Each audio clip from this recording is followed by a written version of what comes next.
आज आपण पालकाची भजी करणार आहोत। त्यासाठी मी पालक निवडून स्वच्छ धुवून घेतलेला आहे। पानं घेतली आहेत फक्त, आणि आता ही पानं मी आता बारीक अगदी कापून घेणार आहे। तर ही अशी सुंदर पालकची पानं हिरवीगार दिसत आहेत।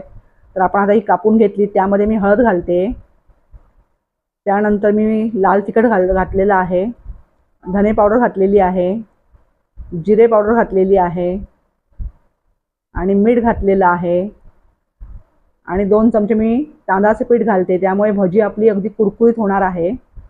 त्यानंतर आता बेसन घालते आणि आपण छान आता ते मिक्स करून घेऊया। यामध्ये एकही थेंब पाणी घालायचं नाही, आणि त्यामुळे भजी आपली कुरकुरीत होईल पाणी न घातल्यामुळे। आणि आपण तेलात आता सोडलेली आहे भजी, आणि छान अशा आपण आता भज्या आता बाहेर काढलेल्या आहेत। कुरकुरीत झालेल्या दिसत आहेत, रंगही खूप छान दिसतोय। अरे वा, मस्त सुंदर। मुलं पालक खात नसतील तर त्यांना अशी भजी द्या, ते आवडीने खातील।